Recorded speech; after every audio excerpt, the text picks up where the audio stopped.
My name is David Morales, and I grew up as one of Jehovah's Witnesses in San Antonio, Texas. For me, there was no other world beyond the organization. Meetings 3 times a week, field service every weekend, conventions under the scorching summer heat, and the constant pressure to be an example for the congregation. I married young to Maria, who was also raised in the organization, and we had 2 children together. For more than 40 years, I was a loyal witness. I never doubted. I sincerely believed that outside the organization, there was only darkness and destruction waiting for humanity. But everything began to change the day my youngest son, Joshua, barely 15 years old, started investigating on his own. One evening, he came to the dinner table with a Bible in one hand and his phone in the other, and said to me, "Dad, if this is the truth, why are so many people saying they suffered abuse within the congregation and that the elders silenced them?" That question would shatter the foundation of everything I had believed for 4 decades. To understand the magnitude of what happened next, you need to understand what being a Jehovah's Witness meant to me. It wasn't just a religion, it was my entire identity, my social circle, my worldview, and my hope for the future. I was born into the organization in 1963. My parents had been converted in the late 1950s during one of the Watchtower Society's major growth periods. They threw themselves into the faith with the fervor that characterized many new converts of that era. By the time I was old enough to understand, our entire lives revolved around the truth, as we called it. Tuesday nights were for the Theocratic Ministry School, where we learned to give talks and presentations. Thursday nights were for the service meeting, focused on our door-to-door preaching work.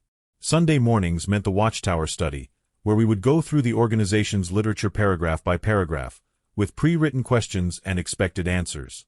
Saturday mornings were almost always dedicated to field service, going door-to-door in our assigned territory, carrying our book bags filled with Watchtower and Awake magazines.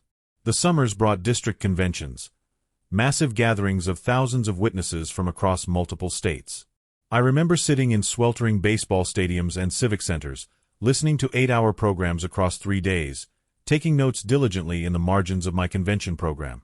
The drama presentations were my favorite part as a child, watching biblical stories come to life on stage. But it wasn't just the meetings and conventions.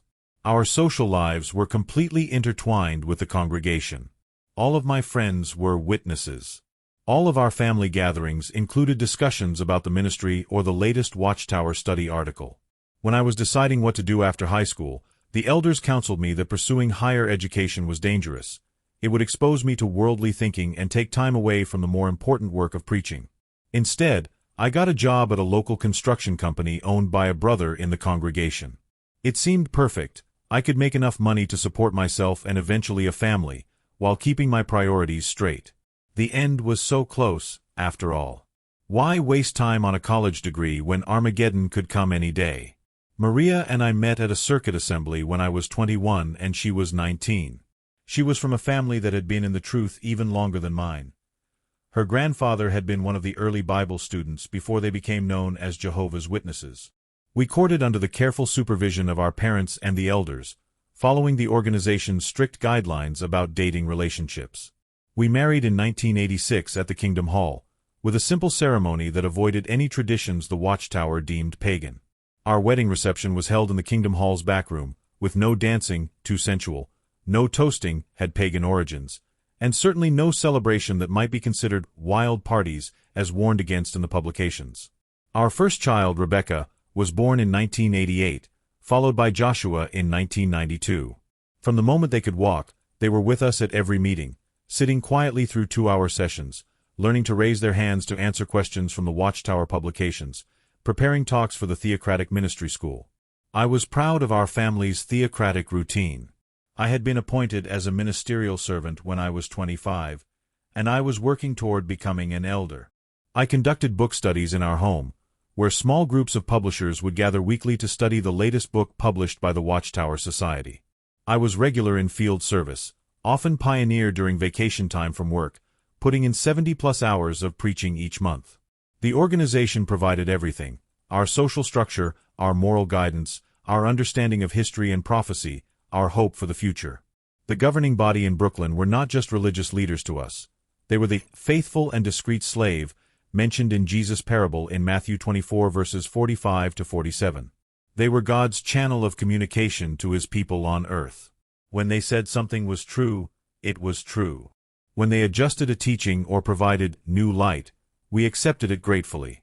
When they counseled against certain activities, careers, or associations, we obeyed without question. This wasn't blind obedience to us, it was faithful submission to God's appointed authority. By 2007, when Joshua was 15, I had been serving as an elder for 8 years. I was giving talks at circuit assemblies, serving on judicial committees, and was considered one of the more spiritually mature men in our congregation of about 120 publishers.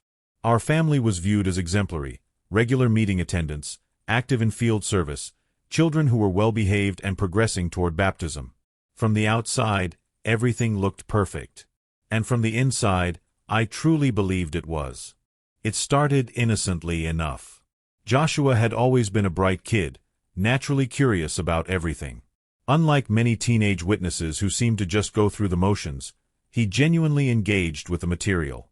He asked thoughtful questions during our family study, made insightful comments during meetings, and even seemed enthusiastic about field service.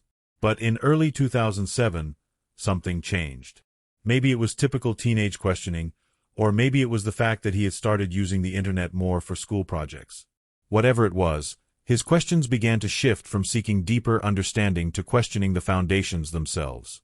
"Dad," he said one evening after our family study, "I was reading about the early Bible students online, and I saw some really old publications. Did you know that Pastor Russell said the Great Pyramid of Giza was like a stone witness to God's plan?" I did know this, though it wasn't something the organization liked to emphasize anymore. Charles Taze Russell, the founder of what would become Jehovah's Witnesses, had indeed believed that the measurements of the Great Pyramid contained prophetic significance. This teaching had been quietly dropped decades later, but I had read about it in some of the older publications. "Yes," I told him, "but we have to remember that the organization has grown in understanding over the years. That's what new light means. Jehovah reveals truth progressively." "But how do we know what we believe now won't be changed later?" he asked. "If Brother Russell was wrong about the pyramid, could the governing body be wrong about other things now?" I gave him the standard answer I had heard from the platform dozens of times. We have to trust that Jehovah is directing his organization, even if we don't understand everything perfectly right now. But the question bothered me more than I wanted to admit. Over the next few weeks, Joshua's questions continued. He asked about the 144,000 and why that number kept growing if it was supposed to be a literal, fixed number. He wondered why Jesus seemed to have such a small role in our publications compared to the governing body. He asked why we were the only ones who would survive Armageddon when there were so many sincere people in other religions. I tried to answer each question using reasoning from our publications, but I started to feel like I was giving responses I had memorized rather than answers I truly understood. Worse, some of his questions were ones I had wondered about myself but had always pushed aside. Then came the evening that changed everything. Joshua sat down at our dinner table with his Bible and his phone. His expression was serious in a way that seemed too mature for his 15 years. "Dad," he said, "I need to ask you about something, and I need you to really listen to me, okay?" I nodded, expecting another theological question about prophecy or doctrine. "I've been reading about child abuse cases involving Jehovah's Witnesses. Not from opposers or apostates, but from news reports and court records. Dad, there are hundreds of documented cases where children were abused by members of the congregation, and when they reported it to the elders, nothing was done to protect them." My immediate reaction was defensive. "Joshua, you can't believe everything you read online. There are people who hate Jehovah's organization and will say anything to make us look bad." "But Dad, these aren't random accusations. These are court cases with documentation. And I found something called the Australian Royal Commission that investigated how different religions handle child abuse. They found that in a 7-year period, there were over 1,000 allegations of child abuse within Jehovah's Witnesses in Australia alone, and not a single case was reported to authorities by the elders. I felt something cold settle in my stomach. That can't be right. Dad, I watched hours of the commission hearings. I saw Jeffrey Jackson from the governing body testifying. I read the transcripts where elders admitted they followed organization policy not to report abuse unless legally required to. He showed me his phone, with pages of official government documents, news articles from major newspapers, and video testimony from survivors. As I scrolled through it, I realized this wasn't anti-witness propaganda. These were official investigations, court records, and testimonies from people whose stories had been verified by authorities. "Dad," Joshua continued, his voice breaking slightly, "the organization has a policy that requires 2 witnesses to prove abuse happened. But child abusers don't usually have audiences. So when a child comes forward, if there isn't another witness, the elders often do nothing except counsel the accused person. Meanwhile, the abuser stays in the congregation with access to other children." I tried to find a response that would defend the organization, but the words wouldn't come. Deep down, I knew the 2-witness rule. I had participated in judicial committees where we applied it, but I had never considered how devastating it could be when applied to child abuse. "Dad," he said, looking directly into my eyes, "if someone hurt me or Rebecca, and there weren't 2 witnesses, would you really let them stay in the congregation just because that's what the Watchtower says to do?" I couldn't answer him. And that night, for the first time in my life, I couldn't sleep because I was genuinely questioning whether the organization I had devoted my entire life to was actually protecting children the way God would want them protected. The conversation about abuse cases had shaken me, but I told myself that even if there were problems with how some situations had been handled, it didn't invalidate the core truths of the organization. After all, Jehovah's Witnesses were still the only group preaching the good news worldwide and living according to biblical standards. But Joshua wasn't done with his research. A few weeks later, he came to me with a stack of printouts, photocopies of old Watchtower magazines and books that he had found on archive websites. "Dad, I want to show you something that I think you need to see." He spread the papers out on our kitchen table. They were pages from Watchtower publications from the 1960s and 1970s, and they were talking about 1975. I knew about 1975, of course. It was discussed occasionally in our publications as a time when some brothers had wrong expectations about when Armageddon might come. But as I read through the pages Joshua had printed, I realized the organization's current explanation of what happened was very different from what they had actually published at the time. "Dad, look at this," Joshua said, pointing to a passage from a 1968 Watchtower. "It says here that, in just a few years at most, the final parts of Bible prophecy will unfold, and it directly connects this to 1975 marking 6,000 years of human existence." I read the paragraph he was pointing to. The language wasn't tentative or speculative. It was presented as fact, as something faithful witnesses should expect and prepare for. "And look at this," he continued, showing me another article from 1969. "This one says that young people in high school should consider whether they want to pursue higher education, because there are only a few years left before the present system ends." Article after article presented the same message. 1975 was highly significant, the end was imminent, and witnesses should make life decisions based on this timeline. These weren't suggestions or possibilities. They were presented as truth from God's organization. "Dad, thousands of people sold their homes, quit their jobs, and left school because of these publications. And when 1975 came and went, what did the organization say?" He showed me publications from the late 1970s. Instead of acknowledging that they had made definitive predictions that failed, the articles blamed the brothers for having wrong expectations and reading too much into what had been published. "But I have their own words right here," Joshua said, pointing to the 1960s publications.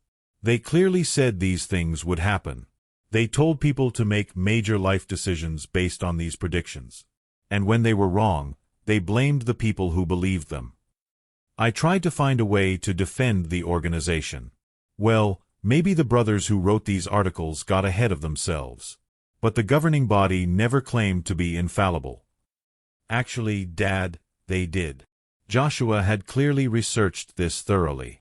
He showed me a Watchtower from 1957 that said the governing body's decisions were the expression of Jehovah's will, and another from 1967 that said questioning the organization was equivalent to questioning God himself.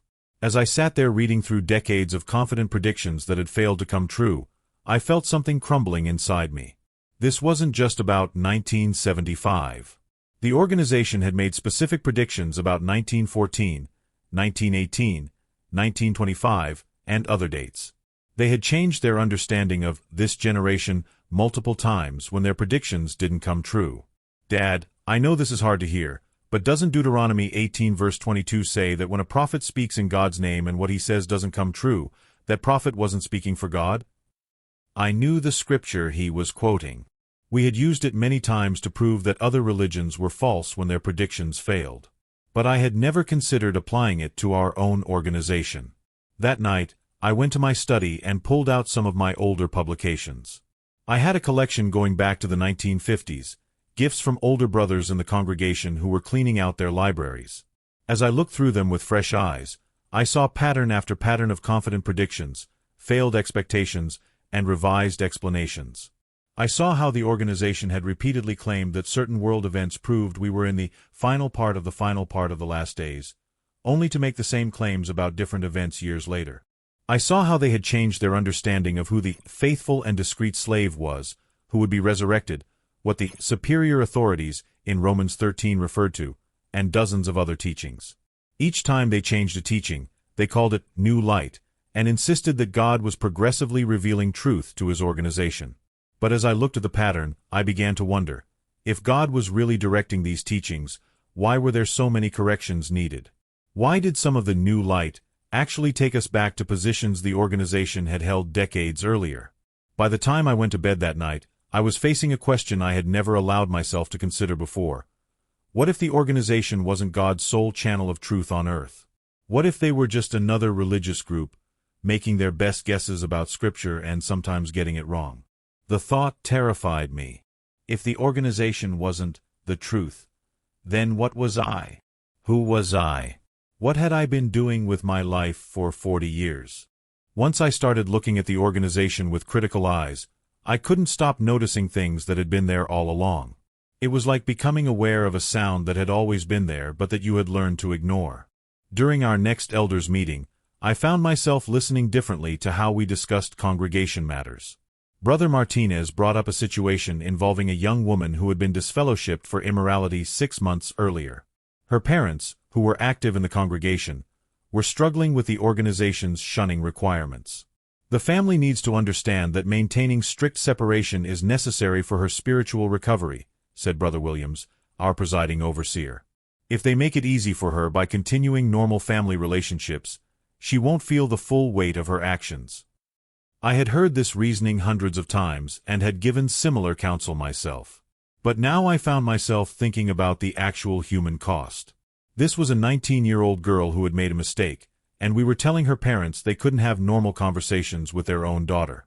We were asking them to treat her as if she were dead until she came back to the meetings and proved her repentance to our satisfaction. But what if she becomes suicidal? I found myself asking, what if cutting her off from her family pushes her over the edge? The other elders looked at me with surprise. This wasn't the kind of question elders typically asked. We have to trust that Jehovah's way is always best, Brother Williams replied. The disfellowshipping arrangement is for her own good, even if it doesn't feel that way right now. After the meeting, I went home and did something I had never done before. I researched what mental health professionals said about shunning practices. What I found was disturbing. Study after study showed that social isolation and family rejection were major risk factors for depression, anxiety, and suicide, particularly among young people. I found testimonies from former members of various high-control groups, including former witnesses, describing the devastating psychological impact of being cut off from every relationship they had ever known. Some described years of therapy needed to recover from the trauma. Others talked about suicide attempts. But what really got to me was finding the stories of witness parents who had lost children to suicide after disfellowshipping. There was a father in Oregon who found his son dead in a garage, with a note saying he couldn't live with being cut off from everyone he loved. There was a mother in England whose daughter overdosed after months of being shunned by her entire family. These weren't isolated incidents. There were support groups for witness families who had lost children this way, forums where parents shared their guilt and grief over following organization policy even when their parental instincts told them it was wrong.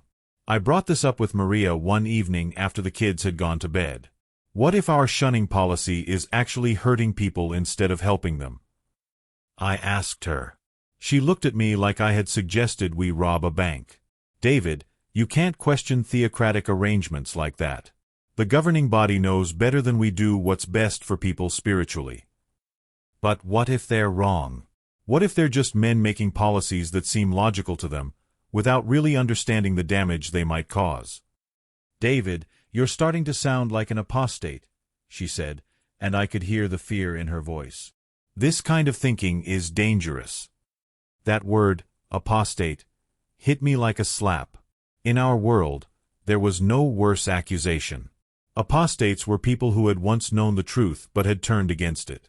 They were portrayed in our publications as bitter, deceived individuals who had been seduced by Satan into opposing God's organization. But as I thought about it, I realized that apostates were often just people who had asked the same kinds of questions I was now asking.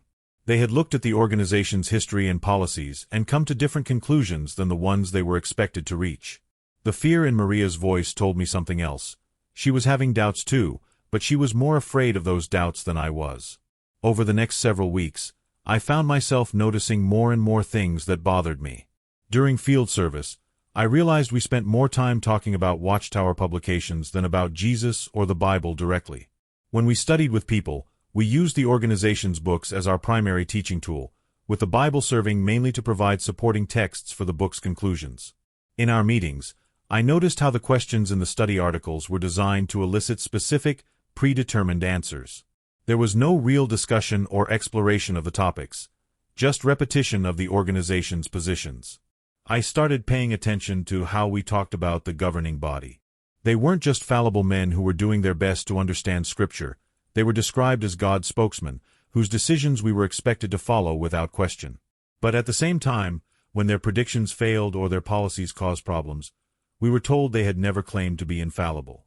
Most disturbing of all, I began to see how the organization used fear and guilt to maintain control. Fear of Armageddon, fear of disfellowshipping, fear of being labeled an apostate. Guilt over not doing enough in field service, not attending enough meetings, not being spiritually strong enough. I realized that I had been living my entire adult life trying to earn approval from men in Brooklyn that I had never met, men who claimed to speak for God but whose track record suggested they were just making it up as they went along. The breaking point came about 6 months after Joshua had first asked me about the abuse cases. I had been wrestling with doubts and questions, but I had kept most of them to myself. I was still serving as an elder, still giving talks, still maintaining the appearance of faith. But internally, I was falling apart. One evening, Joshua came to me with a specific question that cut through all my remaining defenses. "Dad, I've been thinking about something you taught me when I was little. You always said that we should love truth more than anything else, right? That even if the truth was uncomfortable or inconvenient, we should accept it because that's what God wants from us." "Yes," I said, remembering countless conversations where I had tried to instill that value in both my children. "Well, I've been researching more about the organization's history and policies. And I have to ask you, if you discovered that the organization had been wrong about fundamental things, if you found out that they had covered up serious problems and hurt people, would you still defend them just because leaving would be hard?" The question hung in the air between us. This wasn't about doctrine or prophecy anymore. This was about integrity, about whether I would live up to the values I had taught my son. "Dad, you always told me that the truth doesn't fear investigation. But look at how the organization treats people who ask tough questions. Look at what happened to Ray Franz when he wrote about problems he saw while he was on the governing body. They didn't address his concerns or prove him wrong. They disfellowshipped him and told everyone to stop reading his book." Ray Franz. I knew that name, though it wasn't spoken much in witness circles. He had been a member of the governing body for 9 years before being forced out in 1980 for questioning some of the organization's teachings and practices. His book, Crisis of Conscience, was forbidden reading for witnesses. "Have you read his book?" I asked Joshua. "Yes." "And Dad, he doesn't sound like a bitter apostate trying to destroy people's faith. He sounds like a man who loved God and loved the organization, but who couldn't stay quiet when he saw things that were wrong." That night, after everyone else was asleep, I did something I had been told never to do. I downloaded and read Crisis of Conscience. What I found wasn't the rantings of a bitter ex-member. It was a carefully documented account of how decisions were made at the highest levels of the organization, written by someone who had been there. Franz described governing body meetings where teachings were changed based on majority votes, not divine revelation. He documented how the organization had knowingly allowed practices to continue that were harmful to members because changing those practices would be embarrassing or costly. Most importantly, he showed how the organization's claim to be God's sole channel of truth was used to shut down legitimate questions and concerns. Anyone who questioned the organization's teachings or policies could be labeled an apostate and cut off from all their relationships. As I read through Franz's account, I realized that I had been part of a system that prioritized organizational loyalty over truth, that protected its reputation over the well-being of its members, and that used fear and manipulation to maintain control. But the final breaking point came when I read Franz's account of how the organization had handled the Malawi/Mexico situation in the 1960s and 1970s. In Malawi, the organization had told witnesses they could not purchase a political party card that cost just a few cents, even though the card was required for basic services like healthcare and education. Because they refused to buy these cards, witnesses in Malawi faced brutal persecution, beatings, rape, murder, and exile from their homeland. At the same time, in Mexico, the organization was allowing witnesses to bribe officials to obtain military service cards that falsely stated they had completed military service. This was illegal and dishonest, but the organization permitted it because it helped their members avoid real military service. So in Malawi, witnesses were told to accept torture and death rather than buy a simple identification card. But in Mexico, witnesses were allowed to lie and break the law to avoid military service. The standard was completely different in the two countries, based not on biblical principles but on what seemed expedient to the leadership at the time. When I read that account, I broke down completely. I cried for the witnesses in Malawi who had suffered and died because of an arbitrary policy decision made by men in Brooklyn who would never face the consequences of that decision. I cried for all the people who had been disfellowshipped, shunned, and cast out for asking the same questions I was now asking. I cried for the decades of my life I had spent serving an organization that I now realized was not what it claimed to be. But mostly, I cried with gratitude for my son, who had loved me enough to risk everything by asking me to face the truth. That night, I made a decision that would change everything. I was going to stop pretending to believe things I didn't actually believe, even if it cost me everything. The next few weeks were a blur of internal struggle. I continued attending meetings and participating in field service, but my heart wasn't in it anymore. I found myself giving talks about topics I no longer believed in, counseling publishers to follow policies I now viewed as harmful, and pretending to study publications that I could see were filled with half-truths and manipulative rhetoric. The breaking point came during a circuit overseer's visit. Brother Thompson was conducting a meeting with the elders, discussing the spiritual health of the congregation. As we went through the publisher record cards, he expressed concern about several families whose meeting attendance had been irregular. "We need to be more proactive about shepherding calls," he said. "Remember, irregular meeting attendance is often the first sign of spiritual weakness. If we don't intervene quickly, these sheep could be lost to the world." I found myself thinking about those families he was concerned about. The Johnsons had been missing meetings because their teenage daughter was battling depression and had been hospitalized twice for suicidal ideation. The Rodriguezes were dealing with financial crisis after the husband had lost his job. The elderly sister Patterson had been struggling to get to meetings since her arthritis had worsened. But instead of seeing these as people facing legitimate life challenges, the circuit overseer saw them as spiritual problems requiring intervention. What about the possibility that some of these people are dealing with real issues that have nothing to do with their love for God? I heard myself asking. The room went quiet. Brother Thompson looked at me with surprise. "Brother Morales, that kind of thinking shows we're being influenced by worldly counselors and psychology. The Bible tells us that all our problems come from spiritual causes. If someone is struggling, it's because they need to draw closer to Jehovah through the organization. But what if that's not always true? What if sometimes people have chemical imbalances or traumatic experiences or financial pressures that can't be solved just by attending more meetings?"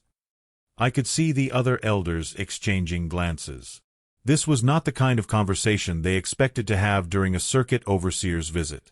"Brother Morales," Brother Thompson said, his voice taking on a stern tone, "I'm concerned about the direction of your thinking.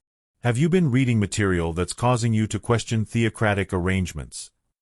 There it was. The question I had been dreading but also expecting. I could have lied. I could have said no and continued pretending for a few more months or years. But I thought about Joshua, about the courage he had shown in asking difficult questions, about the value of truth that I had tried to instill in him. I've been researching the organization's history and some of its policies, I said. And I have concerns about some of the things I've discovered. The temperature in the room seemed to drop 20 degrees. What kind of concerns? Brother Williams, our presiding overseer, asked quietly. I took a deep breath. I'm concerned about how child abuse cases have been handled. I'm concerned about the organization's history of failed predictions and the way those failures have been explained. I'm concerned about policies like shunning that seem to cause more harm than good. Brother Thompson leaned back in his chair. Brother Morales, those are very serious accusations. Are you saying you believe apostate propaganda over the faithful and discreet slave? I'm saying I believe documented evidence over claims that can't be verified, I replied. I'm saying I believe the testimony of victims over the denials of organizations trying to protect their reputation. What followed was a 2-hour conversation that felt more like an interrogation. They asked me about specific websites I had visited, books I had read, and people I had talked to. They wanted to know if Maria was aware of my spiritual weakness, and whether I had been sharing my doubts with anyone else in the congregation. Throughout the conversation, not once did anyone actually address the substance of my concerns. They didn't try to explain away the Australian Royal Commission's findings about child abuse. They didn't provide evidence that the organization's predictions about 1975 hadn't actually been as definitive as they appeared in print. They didn't offer biblical justification for policies that seemed to cause psychological harm. Instead, they questioned my motives, my loyalty, and my spiritual condition. They suggested that I was being influenced by Satan and that my doubts were evidence of pride and rebellion against God's authority. By the end of the meeting, they had given me an ultimatum. I needed to stop reading apostate material, stop questioning the organization's teachings and policies, and demonstrate renewed loyalty to the governing body. If I couldn't do that, I would be removed as an elder and could potentially face disfellowshipping. We'll give you 2 weeks to think about this, Brother Thompson said as we concluded. But understand that continuing down this path will not only destroy your own spiritual life, but could stumble others in the congregation. Is that really what you want? As I drove home that night, I realized that my time of trying to maintain both my integrity and my standing in the organization was over. I was going to have to choose. The hardest conversation of my life was the one I had with Maria that night. I told her about the meeting with the elders, about the ultimatum they had given me, and about the decision I was facing. For the first time, I shared with her all the doubts I had been wrestling with, all the evidence I had discovered, and all the questions I could no longer ignore. She listened in stunned silence, occasionally asking clarifying questions, but mostly just staring at me like I was a stranger. David, she finally said when I had finished, you're talking about throwing away everything we've built our lives on. Our friends, our community, our hope for the future. It's all connected to the organization. If you leave, we lose all of that. But what if it's built on lies? I asked her. What if we've been deceived about fundamental things? What if staying means continuing to support an organization that protects abusers and destroys families? Even if some of those things are true, she said, tears starting to flow, where else would we go? What other group is trying to follow the Bible and live according to God's standards? It was a fair question, and one I had been grappling with myself. The witnesses had been our entire world for so long that imagining life outside the organization felt like imagining life on another planet. I don't know, I admitted. But I know I can't keep pretending to believe things I don't believe and supporting things I think are wrong. The conversation went on past midnight, with both of us crying, both of us scared, both of us facing the possibility that our marriage might not survive this crisis. What about the kids? Maria asked. Rebecca is getting ready for baptism next year. Joshua is finally starting to take the truth seriously again. Are you really going to destroy their faith because of your doubts? That question hit me like a physical blow. Was I being selfish? Was I putting my own intellectual integrity ahead of my family's well-being and spiritual security? But then I thought about the values I had tried to teach my children. I had always told them that truth was more important than comfort, that integrity mattered more than convenience, that they should never compromise their conscience to please other people. How could I tell them to live by those values if I wasn't willing to live by them myself? The next morning, I sat down with both kids and told them what was happening. Rebecca, who was 19 and had been planning her baptism for months, was devastated. "Dad, you're going through a spiritual crisis," she said. "You need to pray more and study more and trust that Jehovah will help you through this." Joshua, on the other hand, wasn't surprised at all. "I was wondering when you were going to be honest about what you were really thinking," he said. "I could tell you were struggling with the same things I've been struggling with." "You're both my children and I love you both," I told them. "But I can't keep living a lie. I've discovered things about the organization that I can't ignore, and I have to follow my conscience even if it's difficult." Rebecca asked if she could see some of the material I had been reading. I was hesitant, knowing that the elders would view this as me trying to stumble her, but I also knew she deserved to make an informed decision about her own baptism. I showed her the Australian Royal Commission report, some of the organization's old publications about 1975, and Ray Franz's account of his time on the governing body. I also showed her testimonies from former witnesses who had left for reasons similar to mine. It took her several weeks to work through all of it, but eventually she came to me with tears in her eyes. "Dad, I can't get baptized into an organization that I now know has covered up child abuse and made false predictions. But I'm scared about what this means for our family." Maria was the last holdout. She continued attending meetings and participating in field service, hoping that I would change my mind and return to the organization. But as the weeks went on and she saw that my decision was final, she began to face the same choice I had faced. Finally, one evening she said to me, "I can't defend everything the organization has done. But I'm terrified of what happens to us if we leave." "I'm terrified too," I admitted. "But I'm more terrified of what happens to our souls if we stay and continue supporting something we know is wrong." The elders' 2-week deadline came and went.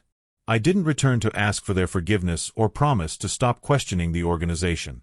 Instead, I sent them a letter explaining that I could no longer serve as an elder in good conscience and that I would no longer be attending meetings.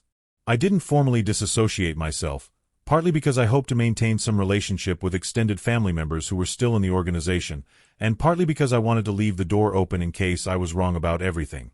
But the organization doesn't make those distinctions. Within a week of my letter, the announcement was made at the midweek meeting: David Morales is no longer one of Jehovah's Witnesses. The effects were immediate and devastating. Friends I had known for decades stopped returning my phone calls. People I had worked with in the ministry for years crossed the street to avoid talking to me. Families we had socialized with for our entire married life suddenly acted like we didn't exist. My own brother, who was an elder in a congregation 2 hours away, called to tell me that he couldn't maintain a relationship with me unless I came to my senses and returned to the organization. My parents, both in their 80s, were heartbroken but felt they had to follow the organization's shunning policy. The business I had built over 20 years began to suffer as witness customers took their work elsewhere. Some were following the shunning policy, but others genuinely believed I had become dangerous and apostate and didn't want to support me financially. Maria struggled enormously with the social isolation. She had never had many friends outside the organization, and suddenly she was cut off from every social connection she had developed over 40 years of life as a witness.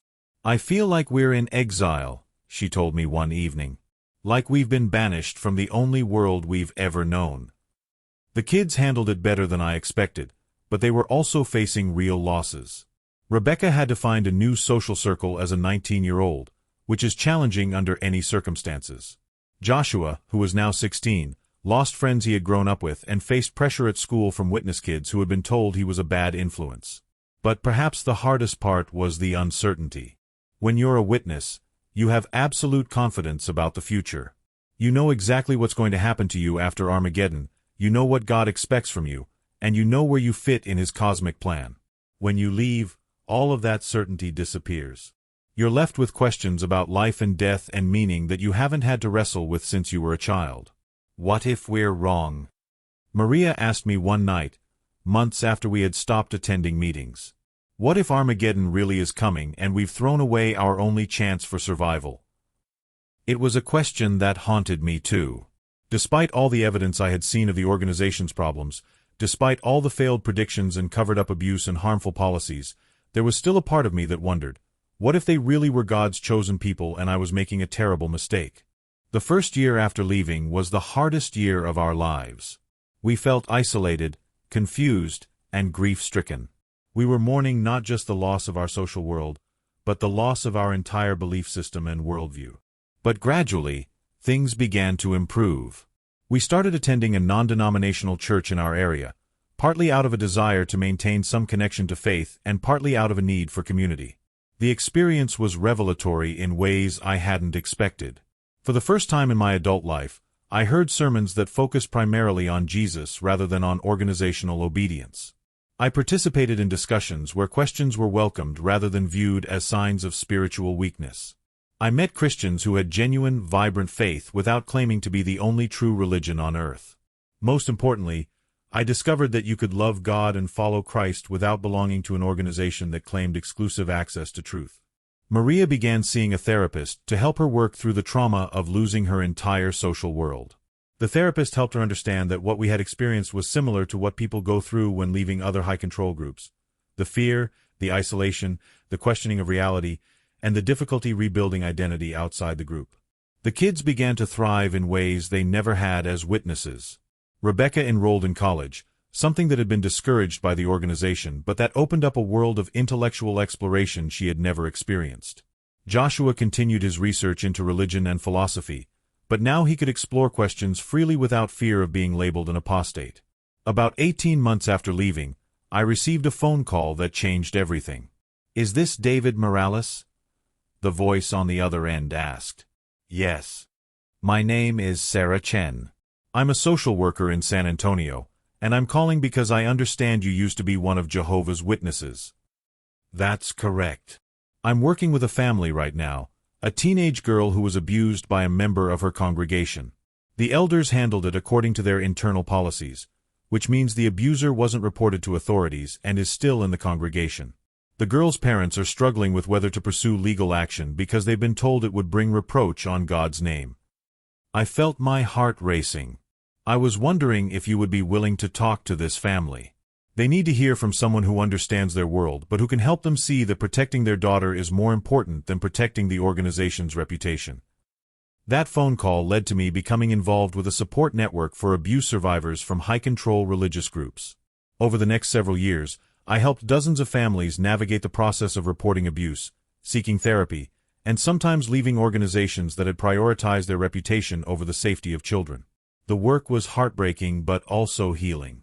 Every family I helped felt like a small act of redemption for the years I had spent supporting an organization that protected abusers.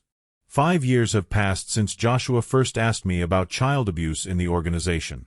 As I write this, my family has built a new life that is richer and more authentic than anything we experienced as witnesses. Rebecca graduated college with honors and is now working as a teacher. She's in a healthy relationship with a young man who respects her intelligence and supports her goals, something that would have been discouraged in the organization, where women are expected to be submissive and to prioritize marriage and motherhood over career ambitions. Joshua is now 21 and finishing his degree in psychology. His early experience of questioning authority and researching controversial topics has served him well in academic settings. He's particularly interested in studying how high-control groups influence individual psychology and family dynamics. Maria and I are still married, though our relationship had to be completely rebuilt on new foundations. We had to learn how to relate to each other as individuals rather than as representatives of organizational roles. We had to develop shared values based on our own convictions rather than on teachings handed down from religious authorities. The process was difficult, but it ultimately made our marriage stronger. We now have the kind of honest, open relationship that would have been impossible within the organization's rigid structure. As for me, I found peace in a way of living that prioritizes truth over comfort, love over control, and individual conscience over institutional loyalty. I no longer claim to have all the answers about God, the afterlife, or the meaning of existence. But I've discovered that living with uncertainty and questions is far better than living with false certainty and fear. The organization taught us that questioning was dangerous, that doubt was weakness, and that unity required unthinking obedience to human authority. But I've learned that questioning is the beginning of wisdom, that doubt can be a sign of intellectual honesty, and that real unity comes from people choosing to work together based on shared values, not shared fears. If you're reading this as someone who has left or is considering leaving the organization, I want you to know that you're not alone. The journey is difficult, but it's possible to build a meaningful, authentic life outside the organization. The grief you're feeling is real and valid. You're not just leaving a religion, you're leaving an entire worldview and social structure that may have defined your identity for decades. It's normal to feel lost, scared, and overwhelmed. But you're also embarking on an incredible journey of self-discovery. For the first time in your life, you'll be free to explore questions without fear, to form relationships based on genuine compatibility rather than shared beliefs, and to make decisions based on your own conscience rather than organizational rules. The process takes time. It took me several years to feel fully comfortable in my new life, and there are still moments when I feel the pull of the familiar certainty the organization provided. But the freedom to think, to question, and to grow as a human being is worth every difficult moment of the transition. Seek out support from others who have made similar journeys. Consider professional counseling to help you process the trauma of leaving a high-control group. Be patient with family members who may still be in the organization and struggling with how to relate to you. Most importantly, remember that leaving the organization doesn't mean abandoning faith, morality, or spirituality. It just means you're free to explore these things on your own terms, without the mediation of human authority. The question Joshua asked me that night at the dinner table, about why an organization that claimed to have the truth would try to silence victims of abuse, was ultimately a question about values. What matters more, truth or loyalty to an organization? Protecting children or protecting reputation? Individual conscience or institutional authority? For 40 years, I had been taught that loyalty to the organization was the highest virtue, that questioning its teachings was dangerous, and that leaving would mean eternal destruction. But my son taught me that there are values more important than organizational loyalty. The truth about child abuse was more important than maintaining my faith in the organization. The truth about failed prophecies was more important than maintaining my hope for the future. The truth about harmful policies was more important than maintaining my social relationships. It took courage to face these truths, but it took even more courage to act on them. Leaving the organization meant losing most of what I had built my life around. But staying would have meant losing something even more valuable: my integrity and self-respect. Today, I no longer have the absolute certainty about the future that I once possessed as a witness. I don't know exactly what happens after death. I don't know when or if there will be divine intervention in human affairs, and I don't know whether any particular religious group has exclusive access to truth. But I do know that a life built on honest questions is better than a life built on comfortable lies. I know that love that is freely given is better than loyalty that is demanded. I know that protecting the vulnerable is more important than protecting powerful institutions. Most importantly, I know that my son was right when he implied that the truth doesn't need to be protected from investigation. Real truth is strong enough to withstand scrutiny. Real truth doesn't require its adherents to avoid contrary evidence or to shun those who ask difficult questions. The organization taught me to fear truth that contradicted its teachings. But Joshua taught me to love truth even when it's inconvenient or painful. That may be the most valuable lesson I've ever learned. In the end, my son's questions didn't destroy my faith, they refined it. They didn't make me an apostate, they made me free. And freedom, I've discovered, is worth any price you have to pay for it. Today, Joshua is studying to become a counselor who works with survivors of religious trauma. Rebecca is teaching elementary school and volunteers with organizations that support abuse survivors. Maria and I are still learning how to live authentically after decades of organizational control, but we're learning together. We lost a lot when we left the organization. But we gained something infinitely more valuable: the freedom to live according to our own conscience, to love without conditions, and to seek truth wherever it leads.